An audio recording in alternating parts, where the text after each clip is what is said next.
Hello everybody and welcome back to Red Eagle Politics. Make sure you guys like this video down below and subscribe to the channel if you are new. So is it really too early to start talking about 2028? Well, you could argue yes, because a lot can happen in the next 4 years. We just got done with 2024. I can already hear people in the comments typing, "This is way too early."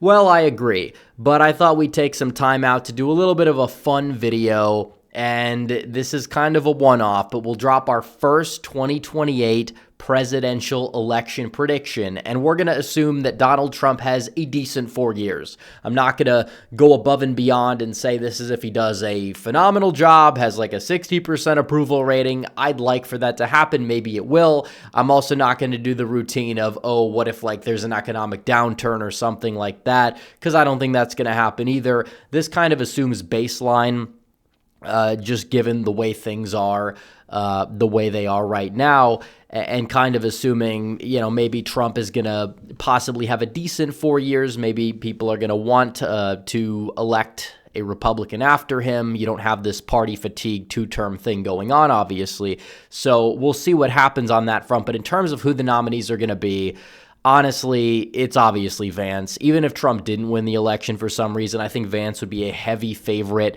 But DeSantis, we already saw him at the national level. He completely flamed out. I don't think Youngkin is somebody who really thinks he'd have a shot to challenge Vance. He probably gets behind him pretty quickly, just knowing the type of guy that he does tend to be. Maybe he'll be on the VP shortlist, doesn't mean he's going to get it. But of the major contenders, it's obviously going to be Vance. I don't even know if DeSantis runs again. But then on the Democrat side, we have a lot more uncertainty. And it's hilarious seeing Kamala Harris in the mix yet again.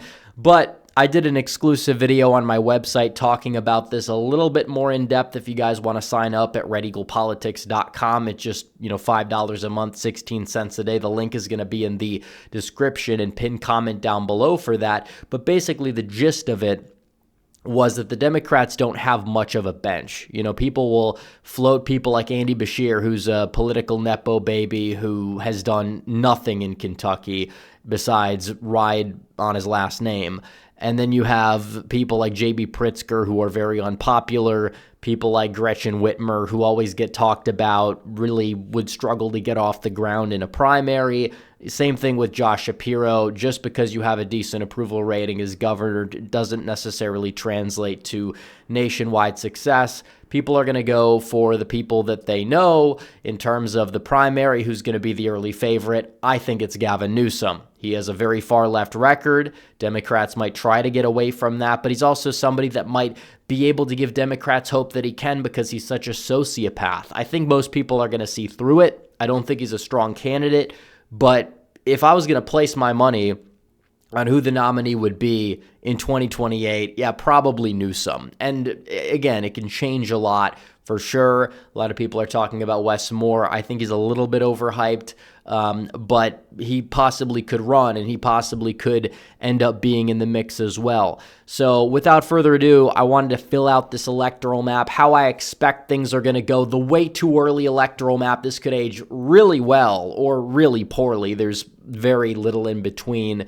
But this assumes that Donald Trump's presidency goes well. He's got an approval rating, probably hovering around 50% for sure.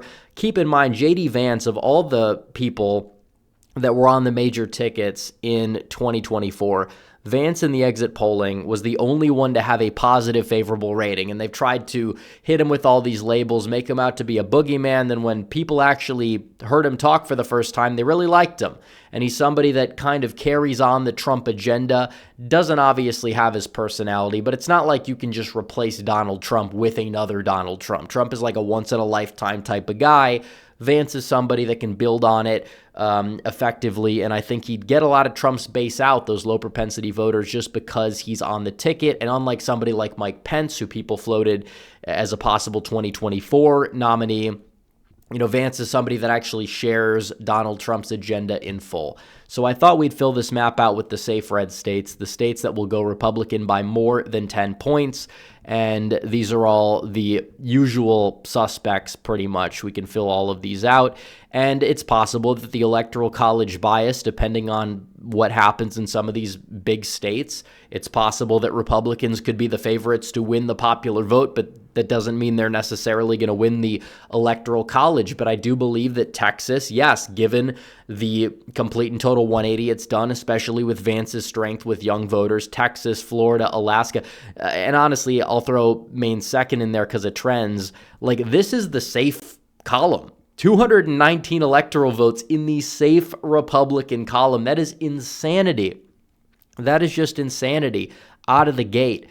Now, for the Democrats, they're going to have a decent amount of states in their safe column. Obviously, California, it could even get closer. I think Vance could lose it like 56-42, to be honest, at the rate things are going, because Newsom is not that well liked in California, but he's obviously going to win that state. Same thing with like the Western Seaboard. He'll win. He'll sweep that. Massachusetts, D.C., Maryland, Delaware, probably. I think you could even say Connecticut and Vermont will all be in the safe blue column, as well as Maine's 1st district. So out of the gate, I mean, I guess you could put Colorado in there as well.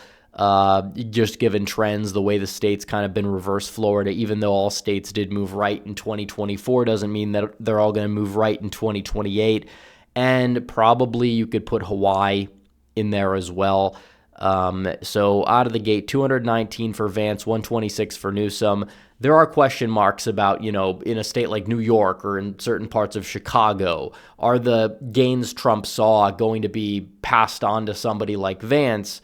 It's a presidential election. It's extremely possible the way things are going and the way younger voters are shifting, and the fact that Vance does have a lot of appeal there.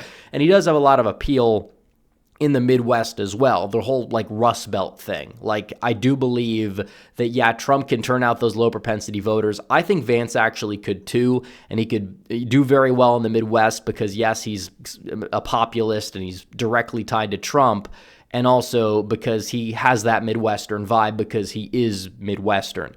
So out of the gate, we have those states. Now we could fill out the likely Republican states. I think Arizona, the way things are going with Hispanic trends, what you're seeing there in the registration data, if that continues even a little bit, I think Arizona is going to stay in the likely Republican column. Didn't think I'd be doing that in a presidential election prediction, but here we are. I don't really think that I can put any other state in that column, though. You know what? Maybe Nevada. Just given trends, I might be able to see Nevada possibly enter that column as well. So out of the gate, those two states, especially because Newsom is from California, and those states are no fans of California whatsoever. I think in terms of the likely Democrat states, I put Illinois here. And honestly, Rhode Island, I think, could get closer, especially with the working class appeal somebody like a Vance would have. So out of the gate, you have those states, maybe even Maine at large. That one's a little bit iffy. You could make the case Vance might do a little bit better with some of these younger college-educated whites. Maybe we'll hold off on that for a little bit. But as of right now, I think this is pretty much the map for the likely states as well. So now we can move on to the lean Republican states. I think North Carolina, this state is always like titanium lean Republican. It doesn't really matter what's going on. You look at this here, Trump won it by 3. Registration data is favoring Republicans. Like, yeah, I think it's still going to be close, but I think Vance is probably going to end up winning it unless we see like a reversal of the party registration data. Other than that, in terms of states in the lean, I honestly think the Rust Belt, you can make a case for a few of these states. Pennsylvania, Michigan, and Wisconsin. Like, that would be enough to win Vance the election, and that might actually happen just because Vance does have that unique appeal to the Rust Belt. I think you're going to see continued shifts in like Macomb County, Michigan. I think Democrats, it's possible they have lost the Muslim vote irreparably. In certain places in Metro Detroit, the Arab vote as well, shifting to the right. That could continue post-Trump. It's possible. I think you could see a 1-2-3 sweep in these 3 states just because Vance has that Midwestern appeal. He probably, especially with the whole populism thing mixed in, I think he could make even more inroads in some of like the Driftless area in Wisconsin, run up the score there. And as a result, he'd be knocking on the door of 300 electoral votes right here. So in terms of the Democrat side on the lean column, actually, I think New York State, you could probably still say likely column. I don't think it's ready to go into the lean column, but like New Hampshire, it kind of surprised me by moving right. It could probably stagnate, but still it'd be close. Maine at large could be close. Nebraska's second as well. These states between 2 and 5 points. I think Virginia, it's turned a corner. Is it like ready to flip? I can't exactly say, but I think it's going to get even closer. It'll be somewhat more competitive. Honestly, New Jersey, just based off of what we saw, was ridiculous. I mean, Trump, he did get it within 6 points. So is Vance going to continue that? I don't know. We'll see. I think that against Newsom's not that strong of a candidate. If Trump's presidency goes well, it could get even closer. I don't know if I'm ready to say flip. Maybe it will be in the lean or the tilt column. I don't know. It could be within 2. I think that Georgia, that's a tough one.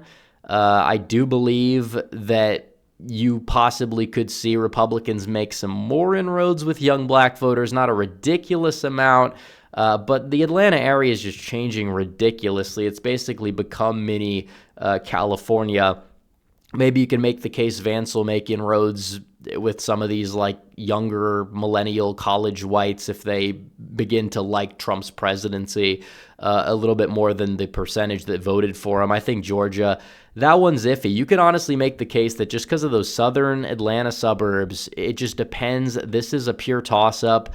It could go either way, but even like then you see a lot of these leftward shifts. It's just insane what we saw there. That's a tough state to predict, honestly. It's possible it could go in the same designation as like a New Jersey. I guess, given the fact that he's winning some of these states by a decent amount, though, maybe it is going to be tilt red. It just depends on how the interstate migration picks up. If the economy picks up under Trump, that's going to kind of determine the outcome of the state of Georgia. Then you have Minnesota, New Mexico. I think Vance, you could make the case he could actually, it's a tough state to call. You have a lot of very far left people that are young, that are in the Minneapolis area. I think Minnesota is going to be very close because Vance does have like the personality appeal to some like independents in Minnesota. I feel like he'd resonate with them more than probably somebody like Trump just because he's a little softer. New Mexico, that's another tough one.